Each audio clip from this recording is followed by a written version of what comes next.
Salut à tous, j'espère que vous passez une bonne moisson pour ceux qui sont concernés. Et puis j'espère que vous passez un bel été et des belles vacances pour celles et ceux qui ont de la chance d'en profiter. Nous ici ça se termine vraiment sérieusement en Champagne. Je viens de finir un champ de colza euh, d'un prestataire qui avait pris un peu de retard et qui m'a demandé de l'aider pour un de ses clients.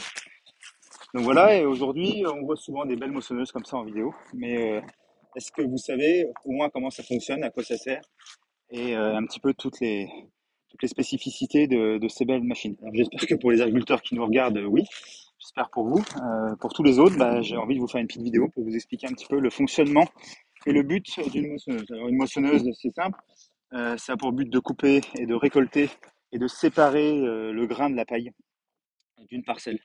Donc, restituer la paille à la parcelle et exporter le grain pour ensuite le mettre dans une benne ou un transborder ou un camion et ensuite qui continue son cycle. Alors pour commencer, on attelle une barre de coupe sur la moissonneuse. Celle-ci, elle est accrochée derrière la moissonneuse actuellement parce que je suis sur le point de repartir.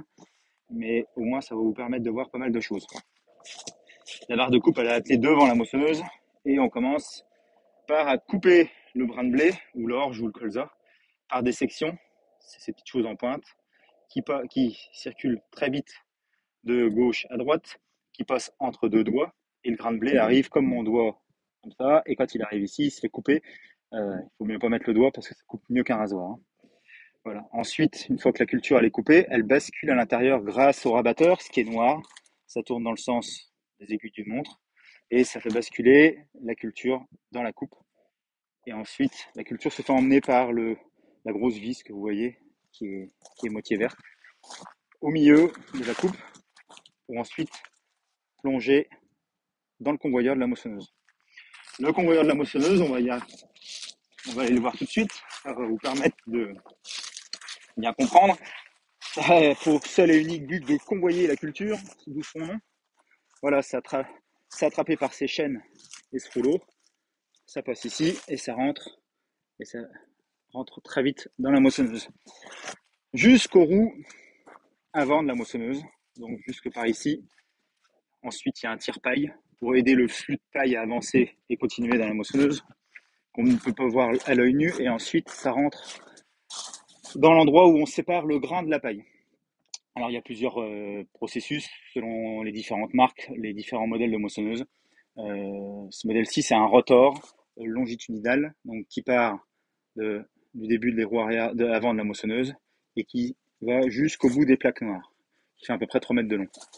Le rotor, vous le voyez à travers ces grilles, c'est assez compliqué, vous m'excuserez, c'est un peu noir. Il y a des plots, vous voyez, il y en a un ici, il y en a un en haut. Et ce que je suis en train de toucher, c'est le contre-rotor. Voilà, alors tout le blé, tout le grain passe entre le rotor et les contre-rotors. Il y a différents réglages selon les cultures et l'année. Tout se passe entre 10 mm pour du blé et 32 mm pour du colza. La culture, elle va faire entre 5 et 7 tours autour de ce rotor-là pour ensuite être expulsée derrière et tomber dans le broyeur. On va aller voir après. C'est ici que 80% ou même 90% du blé est séparé de la paille. La paille, elle continue entre le rotor et le contre-rotor parce qu'elle ne peut pas passer à travers les grilles. Et le blé tombe ici, mais ça, on va voir après. La paille continue son petit chemin très rapidement. Arrive au niveau du point jaune, c'est l'expulseur de paille, ce qui aide à sortir la paille de la moissonneuse. Et ensuite, elle tombe dans le broyeur. Vous ne pouvez pas le louper, c'est ce qui fait beaucoup de poussière. Vous avez déjà dû le remarquer. Hein, sont beaucoup de couteaux qui tournent très très vite. Hop, je fais tomber mon écouteur, forcément c'est du live. Donc des couteaux qui tournent très vite, environ 3000 tours minute, qui en jettent la paille dans les diffuseurs et ce qui fait répartir la paille partout dans le champ derrière.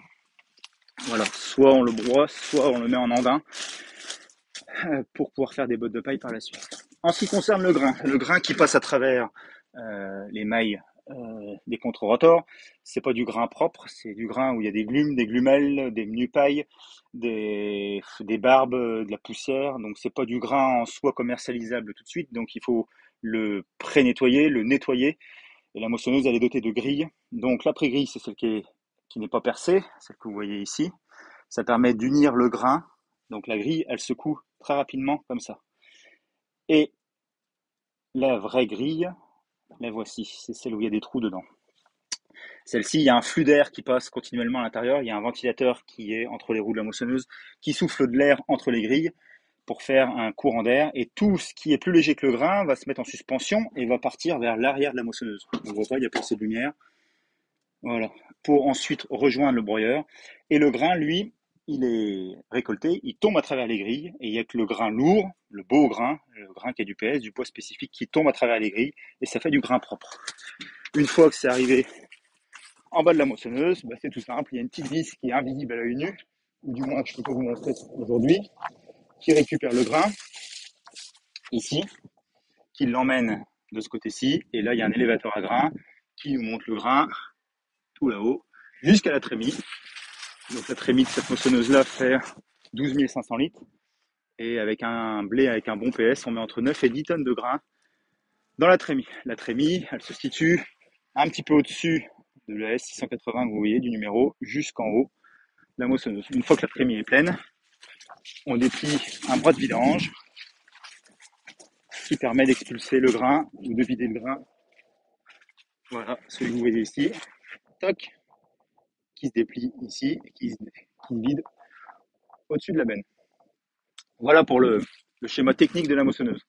Aujourd'hui, là, on se situe sur une moissonneuse de moyenne gamme. Pour vous parler un petit peu de chiffres, la barre de coupe sur celle-ci, elle fait 9 mètres de large. On va dire qu'aujourd'hui, les moissonneuses, ça se situe entre 5 et 14 mètres de large en France pour les plus larges. Donc, on est vraiment dans le milieu de la gamme aujourd'hui.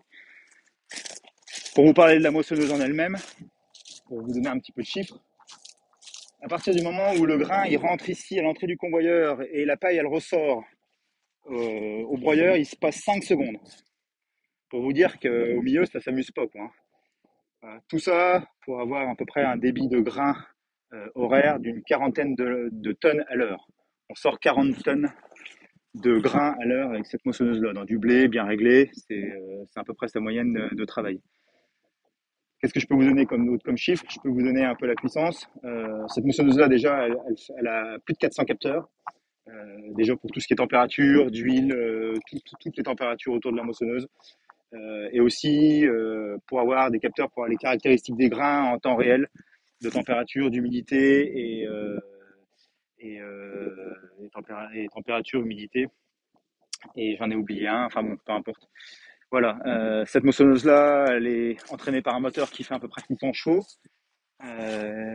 Et pour une consommation horaire environ d'une centaine de litres de carburant à l'heure. C'est simple, c'est 1 litre par pourcentage de charge moteur utilisée. Si vous utilisez le moteur à 100%, elle va consommer 100 litres à l'heure. Sur la route, le moteur tire et est utilisé à hauteur de 30%. Pour une vitesse de 25 ou 30 km/h, elle va consommer 1 litre de carburant par kilomètre sur la route. Les principales charges de puissance qui est demandée, c'est au niveau du rotor, ici, et c'est au niveau du broyeur, ici. C'est les deux points, je dirais, 50% de charge puissance moteur pour le rotor et 30% de charge de moteur pour le broyeur. C'est vraiment les deux axes qui sont consommateurs d'énergie. Si vous voulez d'autres renseignements, n'hésitez pas, je me ferai un plaisir de vous y répondre. Si vous voulez d'autres infos, partagez si ça vous intéresse. Et je vous souhaite une bonne fin de moisson et de bonnes vacances. À bientôt, salut.